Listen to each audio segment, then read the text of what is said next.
ኢንተረስቲንግ ነገር አለ እዚህ ጋር። ስለዚህ የምጽዋ አያያዝ ላይ ይሄን በጣም አንብበው። አንድ ትልቅ ይሄ የታሪካዊ ማስረጃ ነው። አዎ ምጽዋ ብዙ የኢትዮጵያ ጦር መኮንኖች የተሰዉበት ነው። አዎ እና በጣም ጀነራል ሾመል ጀነራል ተመስገን ጠቅላላ የነበረበት ፌሽታ ላይ ወስጥ ይሄው በአፋቤት የጀመረው የደርግ ወታደራዊ ኃይል ውድቀት የተጠናቀቀው በምጽዋ ውጊያ ሽንፈት ነበር። ሻዕቢያ ምጽዋ ላይ የነበረውን ኃይል ለመደምሰስ አቅዶ ተነሳ። ወሳኝ ውጊያ ነበር። ለምን ቢባል ደርግ በኤርትራ በመቶ ሺዎች የሚቆጠር ሰራዊት ነበረው። ምግብ፣ መሳሪያ የመሳሰሉት መጓጓዝ የሚችለው በምጽዋ በኩል ነበር። ሻዕቢያዎች ምጽዋን ለመቆጣጠር የተጠቀሙበት ፈጣን ጀልባዎችን ነው። በአጋጣሚ ደግሞ ምጽዋ ላይ የባህር ኃይል ምረቃ እየተከናወነ ስለነበር በየቦታው የተሰማራው ኃይል በአንድ ቦታ ተሰባስቧል። ሻዕቢያ አጋጣሚውን ተጠቅመው ከኋላ ጠቃቸው። በደርግ ዘመን በጉልህ የሚታወቀው የባህር ኃይል ውጊያ የምጽዋው ሲሆን እርሱም በሽንፈት ተጠናቀቀ። ምጽዋን ከእጁ ፈርቆ ነጠቀው። በስፍራው ከነበረው የደርግ ጦር ከፊሉ የሞተ ሲሆን የተማረከውም ጥቂት አይደለም። አብዛኛው ከፍተኛ አመራር ራሱን አጥፍቷል። ምጽዋን በእጁ ያደረገው ህገሃዬ ሻዕቢያ ከዚህ በኋላ የቀረው አስመራ ብቻ ሆነ። በፈጣን ጀልባ መርከቦችን ማጥቃት ቻሉ የሚለውን ዝርዝር አላውቀውም ነበር። እኔ እዛ ሱዳን እያለው ነበር ያቻሉ። በጣም የሚዘገንነው ነገር ልንገር። እሺ ኦኬ እነርሱ ሬሳየህ እያሉ ሻዕቢያዎች ተቋቁሞ አስታውሳለሁ። እነርሱ ስለገደሉት ስላሸነፉት ሰለባ እንዲሁም ስለ ሬሳ ማውራት ይወዳሉ። እኔ ደግሞ እንዲህ ያለ ነገር መስማትም ሆነ ማውራት ደስ አይለኝም።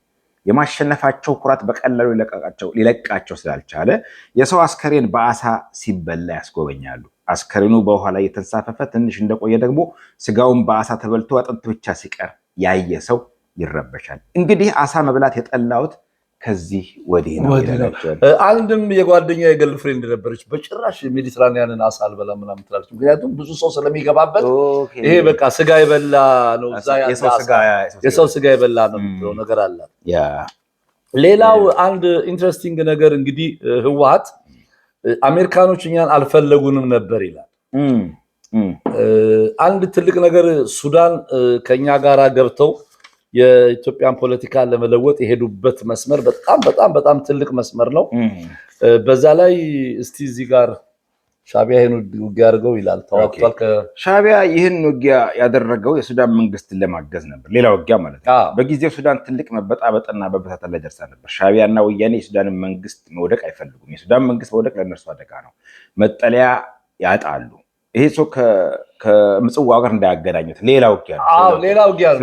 ከምጽዋ ጋር አይገናኝም።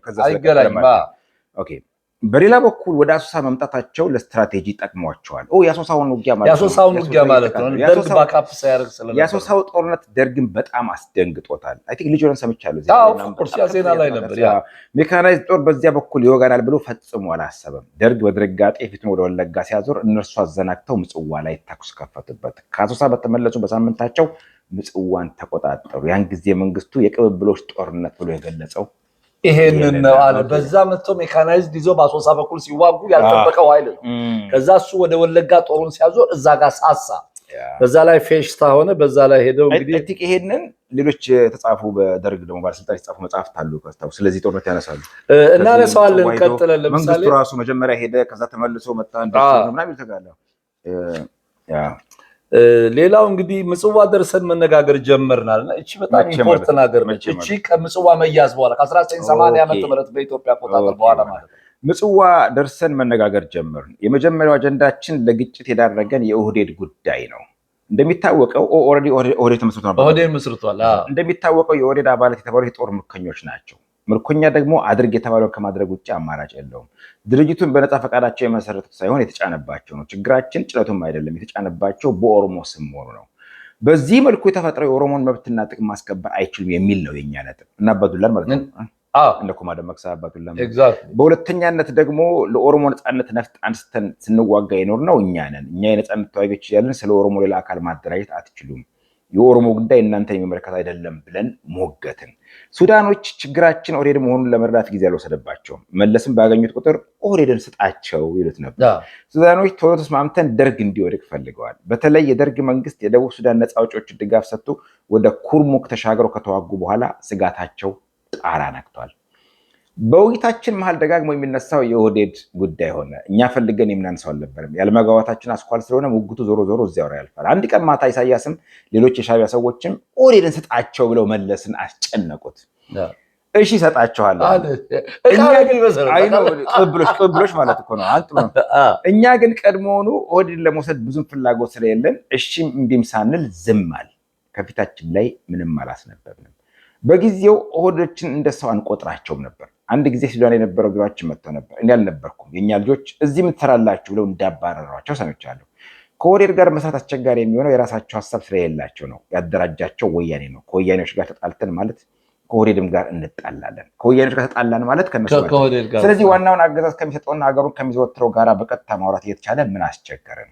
በማግስቱ መለስ ሰጥቶ ትላንት ያልኋችሁ የማይሆን ነገር ነው። ኦህዴድ ከኛ ጋር ይቀጥላል። አልሰጣችሁም አላችሁ። ያኛው በኢሳያስ ጫና ለካ እነርሱ በዚህ ጊዜ ኢህአዴግን ኢፒአርዲኤፍ እያቋቋሙ ነበር።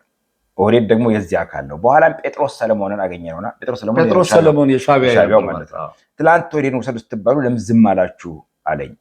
ጥያቄው ስለላ መሆኑ ገብቶኛል። ጴጥሮስ ይሄ ታስረው ነው የታሰረው ነው። ኦፍኮርስ ያሳብ ሚኒስትር ነበር። ያን የታሰረው ነው። ይኑር አይሙትም አይታወቅም። ያን 15 የታሰረው ጊዜ 15 ያን ጊዜ አብሮት የታገለ ማለት ነው። ኦፍኮርስ በኦህዴድ ምስረታ ውስጥ የእነርሱም እጅ እንዳለበት ታውቃለህ። ለምሳሌ አባዱላ የሻዕቢያ ምርኮኛ ነበር። ከህዝባዊ ግንባር ሓርነት ኤርትራ ኢፒኤልኤፍ ፎቶ ኢሂዴን ኢፒዲኤም ገባ። የኢትዮጵያ ህዝብ ዴሞክራሲያዊ ንቅናቄ ማለት ነው። ያሬድ ጥበቡ ነበር ጌታቸው ገቤሳ።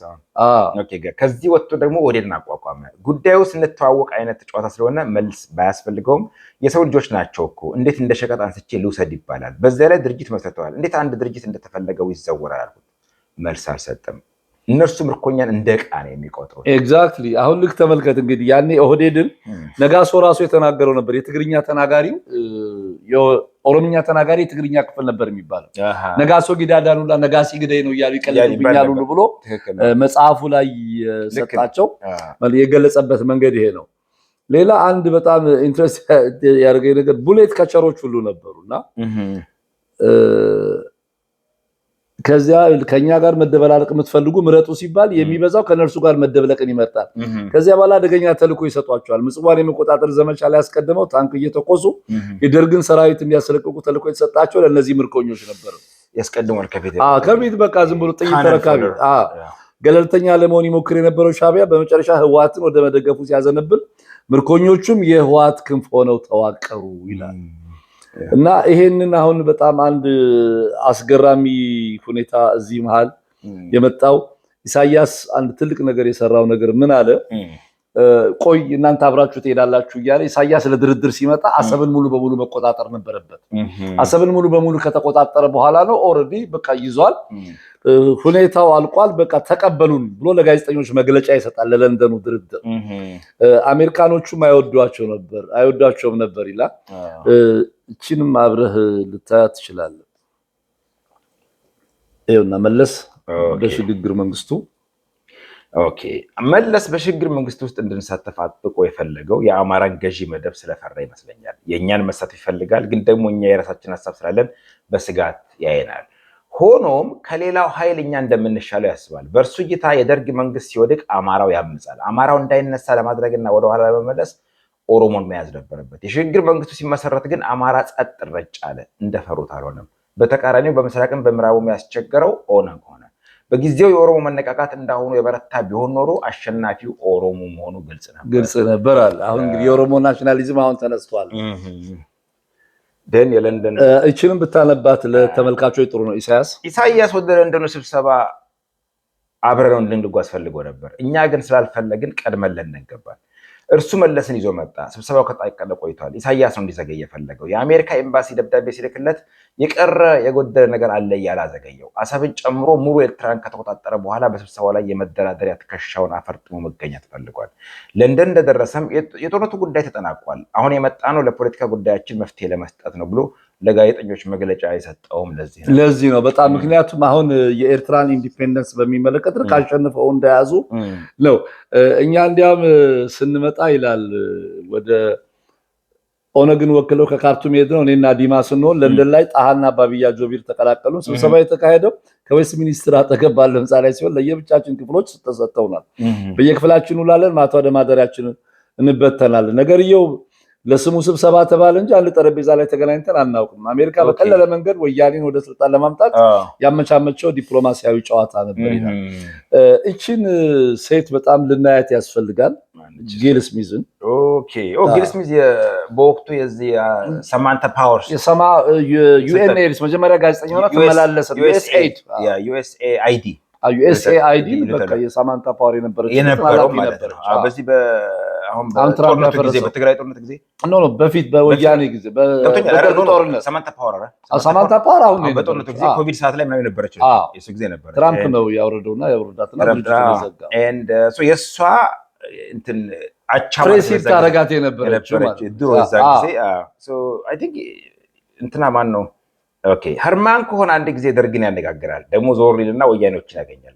ከዛ ከሻቢያዎች ጋር ይወያያል። እኛ ጨርሽኑ ትዝ አንለውም። አልፎ አልፎ ብቻ በሽግግር መንግስት ውስጥ እንድንገባ ለማግባባት ይጥራል። ስለ ኦሮሞ መረጃ ያለውም አይመስለኝም። ይልቁንስ እኛን ብዙ ጊዜ የምታናገረን ካርቱም እያለች የምናውቃት ጌል ስሚዝ ነበረች።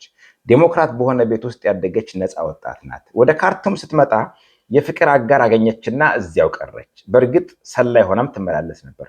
ይበልጥ ለወያኔ ትቀርባለች። ከስራቸው አጠፋም ነበር። በሽግግር መንግስቱ ምስረታ ሂደት ከመለስ ጋር በተቀራረብን ጊዜ በጌል ያሙኛል አይደል? ጌል ስሚዝ ያሙኛል መለስ ነው ብሎ ጠይቆኛል። በእርግጥ ታምቷል። የታማሁብሽ ወጣቷን ጊል እንዴት ነሽ አይነት ነገር የሚመስል እርሷንም ለመጨረሻ ጊዜ ሳያገኛት ኢትዮጵያውያን በመለስ ያሙኛል። እርሷንም ለመጨረሻ ጊዜ ሳገኛት ኢትዮጵያን በመለስ ያሙኛል ብላ ደገመችልኝ። እዚህ ላይ እንግዲህ አሁን ይሄን የተባባሉበትን ነገር እሱ አስፍቶ ሊሄደው ይችል ነበር። እሳት በሌለበት ጭስ አይኖር የሚባል ነገር አለ። መለስ በእሷ ያሙኛል ልክ ነገር ሲል ምንድን ነው ነገር አለ። አፍሪካን አሜሪካን ነች፣ ጋዜጠኛ ሆና ነበር የምትመላለሰው። ሌላ ለቲፒኤልኤፍ ያደረገችው ትልቅ ነገር ምንድን ነው? ለወያኔ 150 ሜርሴዲስ መኪና ያስገዛችው እሷ ነች። ጌል ስሚዝ ልክ ነው። በዛ 150 ሜርሴዲስ ትራክ ቀላል አይደለም ያስገዛችው ሰዎች። እንግሊዝ ከገባችና አንድ በሰብአዊ መብቶች ላይ የሚሰራ ስዊድናዊ ያገኘች። ከእርሱ ጋር ተሻረከችና በማረት ማህበረ ረድኤት ትግራይ በኩል መርሴዲስ መኪና የገዙላቸው። መርሴዲስ የጭነት መኪና ማለት የጭነት መኪና የቤት እንትን ይሄን የምንለት ነው። ወያኔዎቹ አሽከርካሪነት በእነዚህ መኪናዎች ነበር እያጋጩና እየሰበሩ ነበር የተማሩት። መገጣጠሙና ማደሱንም የለመዱት በዚያው መልኩ ነው፣ እየሰበሩ መልሰው መጠገን። አንድም ሰው ስለ መኪና ያስተማራቸው የለም። ራሳቸው ፈታተው የተማሩት። ሙያ ሲለምዱ ጎበዞች ናቸው። አንድን ነገር ፈጥነው ያጠኑትና ሙያውን ይካኑታል። ወደ ስብሰባው ስመለስ ጌል በየክፍላችን እየመጣች አጫውታን ስሜታችንን አንብባ ትመለሳለች። ለህርማን ኮሆን በየሰዓቱ ያለው ሁኔታ ሪፖርት እንደምታደርግለት ይመስለኛል። አንዴ ቆመን ስናወራ ህርማን ኮሆን አይቶን ወደኛ መጣና የራስን እድል በራስ መወሰን ሰልፍ ዲተርሚኔሽን የምትሉትን ነገር አቁሟለን። እኛም ክቡርነቱ እናንተ አሜሪካኖች እንደምትሉት እኛም በነፃነት እኛ የኦሮሚያ ህዝብ ማለት እንፈልጋለን። ሌላ ምንም ጉዳይ የለን ማለት ነው። እርሱም ቢሆን ታውታለን።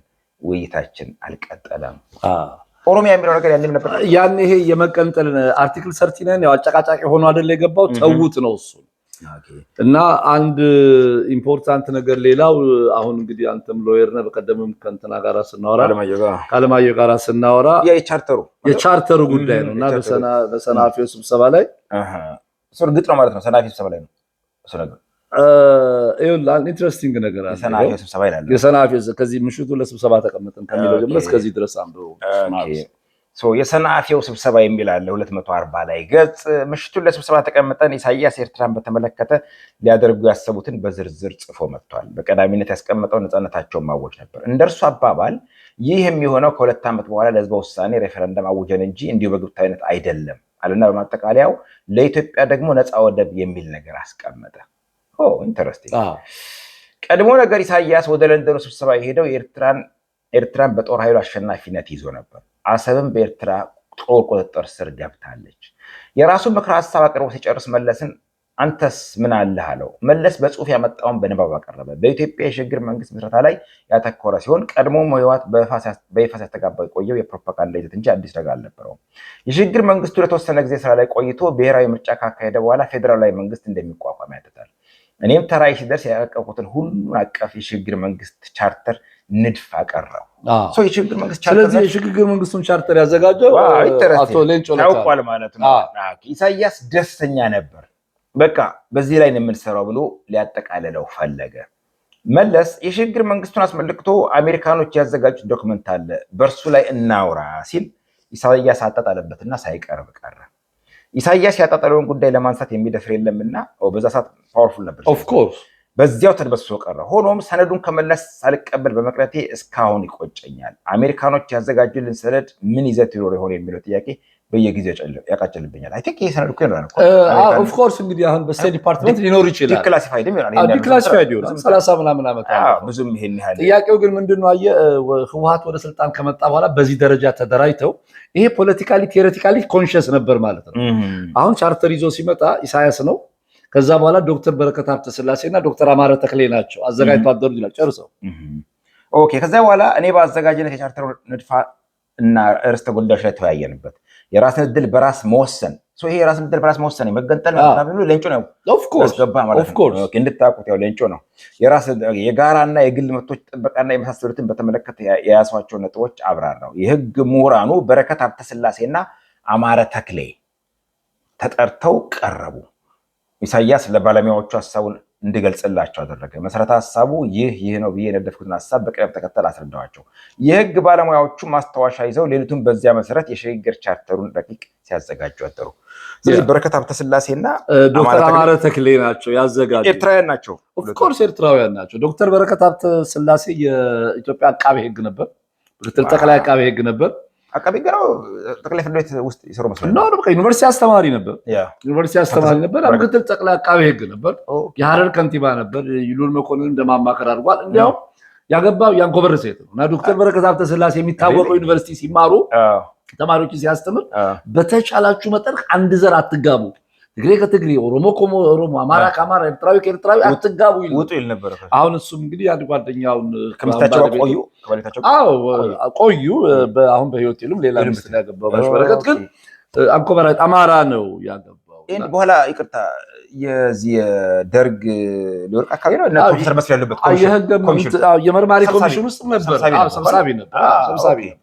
እሳቸው እንዲያውም መንግስቱ ፕሮፌሰር መስፍንና እሱ ሆነ ብለው ነው እነ አክሊሉ እንዲመቱ የሚል አይነት እንትን አለ ቲዮሪ አለ። ጋሽ በረከት ደግሞ ኢንተርቪው ሳደርገው ያለኝ ነገር ምንድነው እኔ በዚህ ነገር ውስጥ ብዙ አልነበርኩም። አማን ወዳጄ ስለሆነ አማን እንደዚህ ያለ አስጠራኝና እርዳኝ ብሎ ነው የመጣሁት አለ።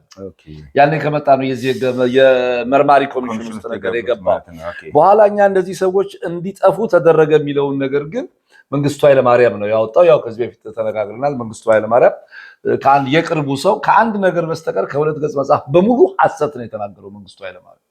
እሱም የተናገረው የሽግግር መንግስት ይመስረት ሲባል እሱ ብቻ በዛች መካከል ላይ ያለችዋ ነገር ብቻ ነው በፊርማ የተስማሙት። በሙሉ ጓዶቼ ከኔ የተለየ አቋም ያዙ ያለው። እንዲያም ጀነራል ተስፋዬ አንተም ተስፋዬ ያለ ሁሉ ይባላል። ምክንያቱም በጣም ወዳጆች ናቸውና ሌተና ጀነራል ተስፋዬ ገብረ ኪዳን ዘሬስ ከዚህ ውጪ እውነት ነገር የለም መጽሐፉ ላይ በተጻፈው ይላል። በነገራችን ላይ ስለዚህ አሁን በእርግጠኝነት መደምደም የምንችለው እዚህ ነጥብ ላይ ቻርተሩን ሰነድ የሽግግር ቻርተር ድራፍት ያደረገው ሌንጮ ለታ ነው። ምንም ይሄ እኮ በተለያዩ ኢንተርቪዎች ላይ ኦቦ ሌንጮ ለታ ይሄን ቃል ሰጥቷል። እዚህ ላይ አሁን ይሄ ምንድነው በጽሁፍ የተገኘ ማስረጃ ነው።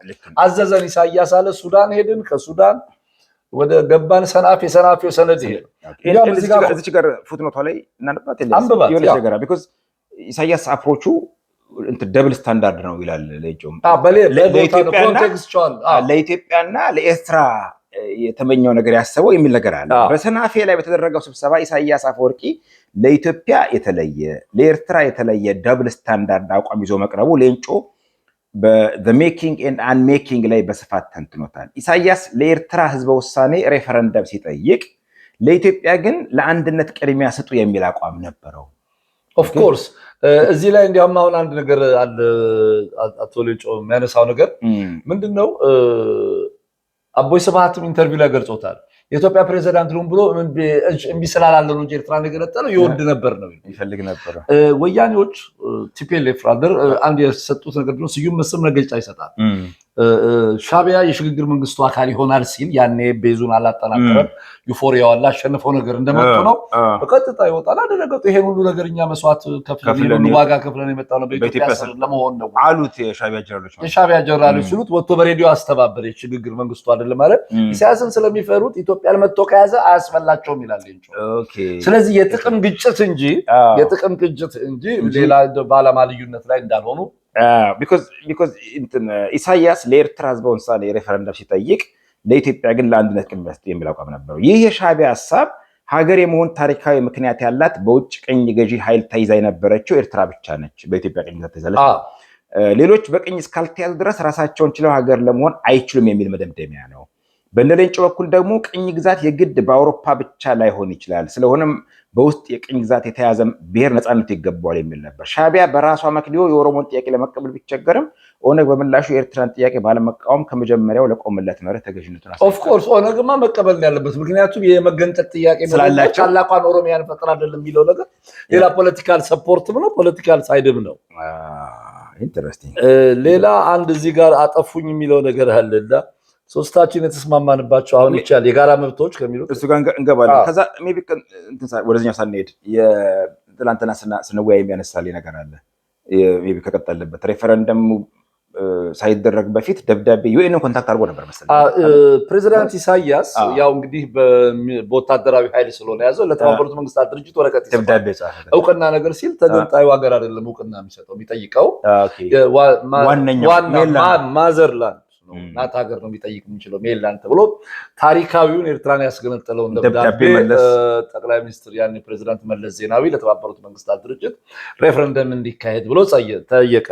ይሄ እንግዲህ ህወሓቶች አሁን በጣም ብዙ የህወሓት ቲፎዞች የሚያስደነግጡኝ አንዱ ነገር ነው። የሚያስደነግጡት አንደኛው ነገር ምንድነው? በታሪክ የመጀመሪያ በዓለም ላይ መሪ ይገንጠልልኝ አገር ብሎ እውቅና የሰጠ መለስ ዜናዊ ነው።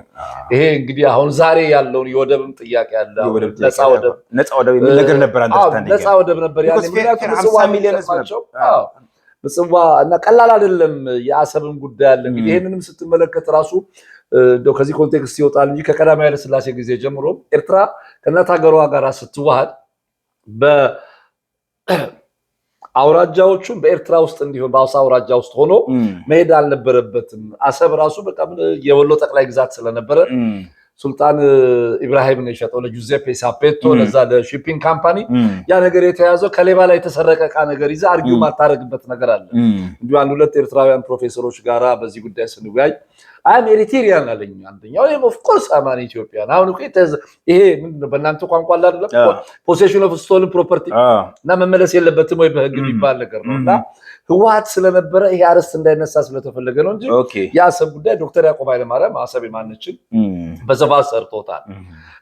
ከርማን ከሆነም በሌላ ኢንተርቪው ምጽዋ ለእናንተ ይቀርባቸዋል አሰብ ለኢትዮጵያ ይቀርባልና ሲባል መለስ ኖ በቃ ሸቀጥ ነው፣ ግመል ይጠጣበት ከፈለገ ግመል ውሃ ይጠጣበት ይፈንጭበት አለና አብዛኛው የኢትዮጵያ ምሁራን ኢትዮጵያ ውስጥ ኔሚንግ እና ሼሚንግ በጣም ያስፈልጋል። ስማቸው እየተጠራ ሊወገዙ ይገባል። ምንበት አንዱ ምክንያት በህወሓት ዘመን ብድግ ነገር ብለው ወደብ ሸቀጥ ነው ምንም አያስፈልግም ለአንድ ሎክድ ካንትሪዎች ማለት ነው 33 ሀገሮች ያሉ አፍሪካ ውስጥ እንዲህ ያለ ኢንተርናሽናል በጣም አያስፈልገንም ብለው ሲጮህ የነበሩ ሰዎች ዛሬ ይሄ ወጣት አደራ አለበት አሰብን ማስመለስ አለበት ነው።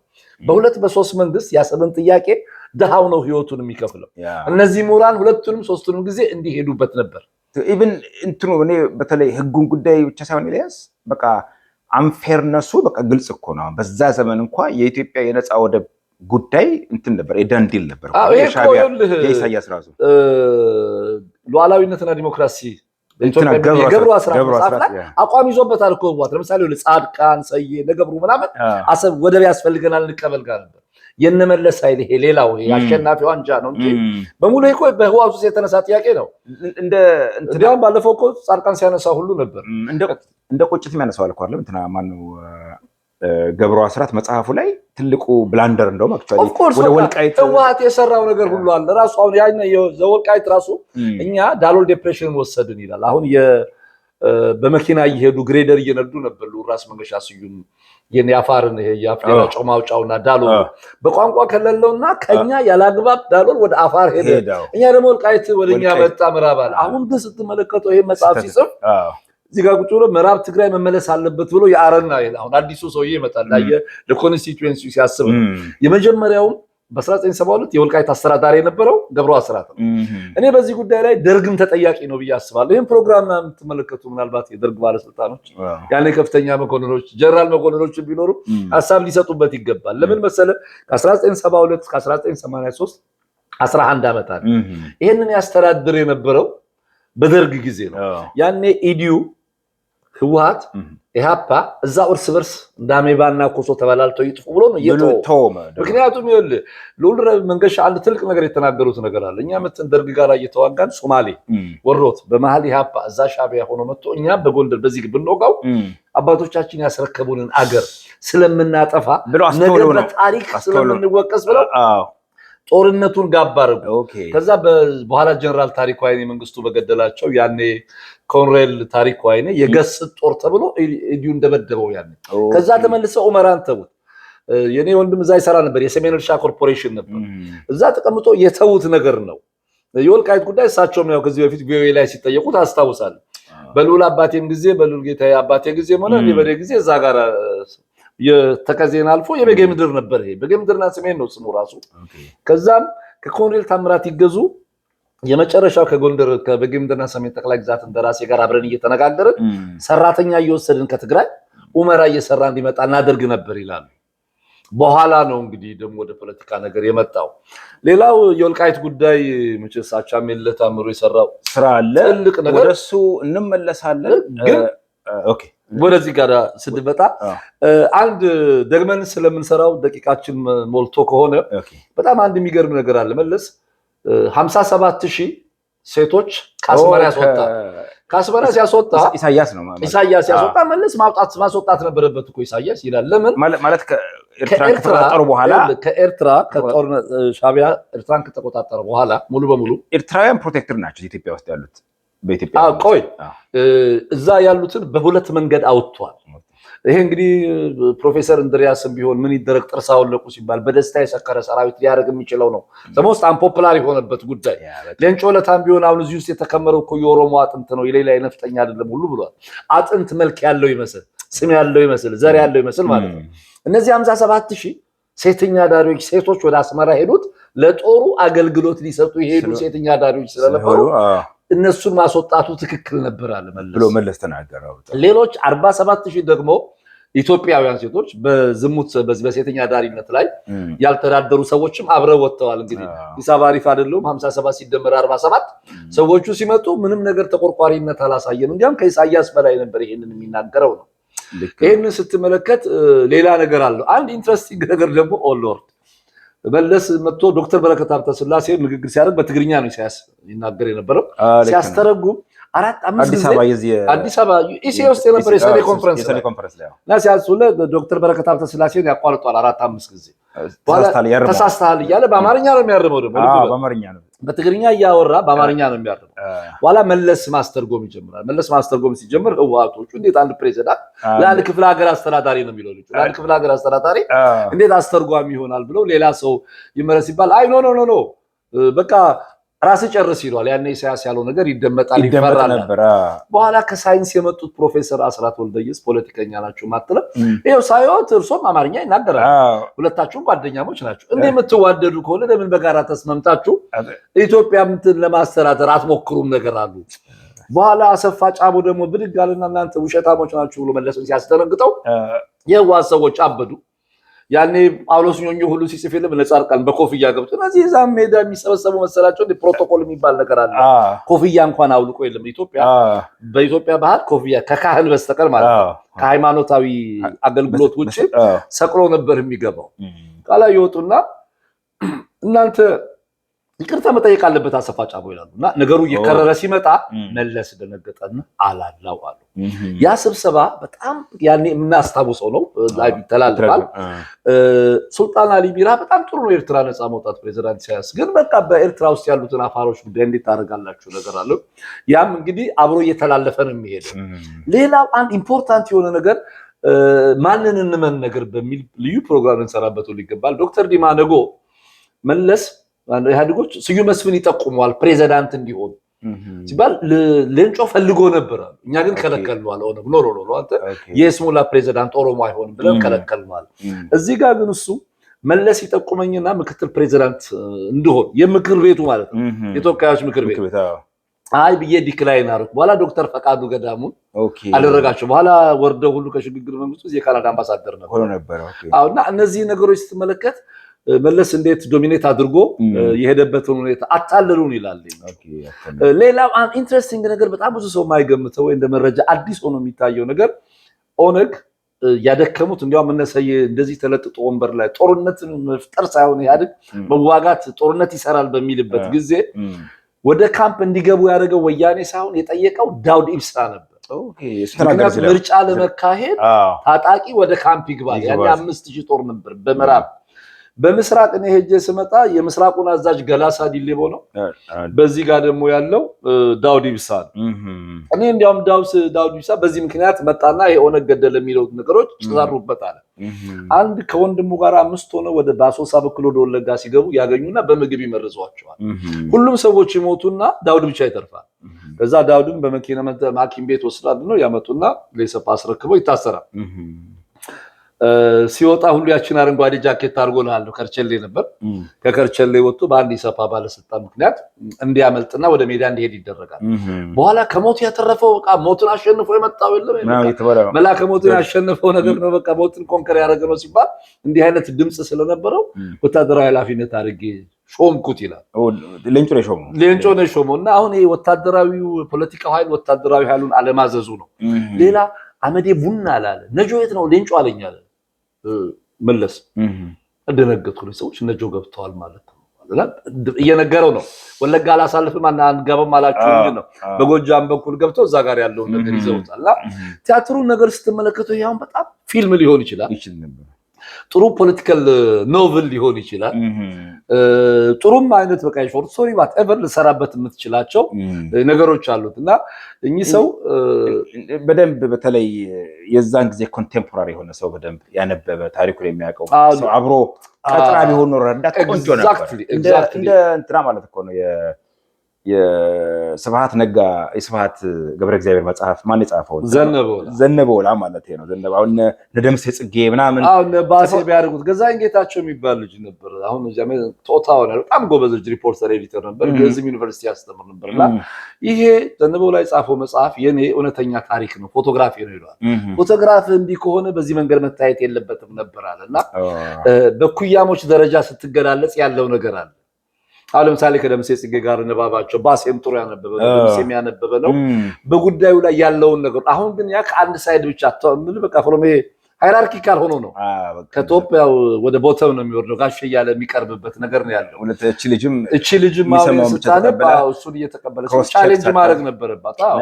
ለምሳሌ አሁን ምልህ ህወሓት የመጀመሪያው ነገር ልጠይቀው ይገባል ነበር። የትግራይ ማኒፌስቶ ነበር። ትግራይ ለመገንጠል ነበር። በኋላ ነው የለወጡት። የዚህ ቢልቁማ ምናምን የሚባል ምንድነው ቢልሱማ ወልቂጡማ የመጣበትን ነገር በዛ ላይ በሄዱበት ሌቭል አለ። በጣም የገረመኝ አንድ ነገር የኦሮሞ ናሽናሊዝም ኦር የኦኤልኤፍ one of the major crisis ፖለቲካሊ ኦሪየንትድ የሆነ ነገር የለም ከውስጥ። ምክንያቱም አሁን ያነሳል እኛ እኮ ተጨቆናል ሰሜኖቹ ያውቁበታል ገዢ ነበሩ ይላል። የፕሮፌሰር አስመሮም ለገሰን መጽሐፍ ነው ገዳ ሲስተም። ከዛ ላይ ኤግዘረፕትድ ሆኖ ተቆርጦ ወስዶ ማስተማሪያ እኛ ይሰራ ነው ዲማነጎን አባ ጫላ የሱ ወንድም የሰሩት ነገር ይላል። ልክ በ1973 ወጣ ገዳ ሲስተም የፒኤችዲ ዲዘርቴሽን ነው ያስመሮም ለገሰ። ከዛ በኋላ ወዲያው ኦነግ ተመሰረተ። ቀጥሎ የሚመሰሩትበት ኢቭን ፖለቲካል አይዲያሊዝም ሁሉ አልነበረ። የዚህ ኢንተሌክቹዋል ስራ ይሄ ዲዘርቴሽን ለኦሮሞ ናሽናሊዝም መፈጠር በዛ ላይ የተሰራው ቦረና አካባቢ ነው እሱ የሰራው የተነሱትን ባለፈው አንስተናቸዋል የወለጋ ዘሬስት ምናምን ጉዳይ አለና በጣም የሚገርም እንደ ፖለቲካ አይደለም ይገርመኛል ይላል ቴሌግራም ሬዲዮ ሰጡን ይላል አዲስ አበባ ሲገቡ በመራብ በኩል ነገር ስንመጣ አባብያ ነበርአልና አባብያ በጣም በቃ ቀይ ነው አረብ ነው ይመስል እንዴ ሊቢያ ምን የመጣው በዚህ ነገር ብሎ ህዝቡ የተለየ ነገር አድርጎ ነበር ያባህና ቤት የሚባል በኋላም የተፈሪ በንቲ ቤት እቺ ከቤት ከደህንነቱ ወርዳ ያለችው ቤት የለም እዛ አስቀመጡና ለመለስ ሬዲዮ ሰጡናልና እንደሚሰልሉ እናቃለን የራሻ መሳሪያ ብዙ ነገር አለ እና እንደ ሬዲዮም ሳረግኒ ወደ አዲስ አበባ ሳይመጡ በሶስት ቀን ነው የሚደርሰው ዩዛሊ ጥሎት ይሄዳል ሬዲዮን ገላሳ ዲንዴቦና በሚስ ኮሙኒኬሽን መነጋገር ባለመቻል የተፈጠረ ነገር ነው እና ብዙ ጊዜ እኛ ማአት ነገር ልንሰራ ስንችል በተጨነከረ መንገድ ዳውልን ሃይሊ ክሪቲሳይዝ ያደርጋል የሄዱበትን ሁኔታ ስታየው ለሁለት ጨዋታውን ተጫውተው አሸነፉበት ነው እና የሽግግር መንግስት እኔ መውጣት አልነበረብንም በያምናለው ግን በቃ በሌንጮ ምክንያት ነው የወጣ ነው የሚሉት አለ ዞሮ እንግዲህ የህግ ሰዎች እናንተም አላችሁ ብዙ ሰዎች በዚህ በቻርተሩ አይ ሆፕ አለማየሁ የሰራበት ነው አለማየሁ ነው ስለዚህ አይ ሆፕ ኢንጆይ ያደረጋችሁት ነው ውይይታችንን ሌሎች አላለቀም ገና የሌንጮ ለታ መጽሐፍ ጉዶች ብዙ ናቸው አላለቀም ከጥቂት ደቂቃ ረፍት በኋላ እንመለሳለን አብራችሁን ቆዩ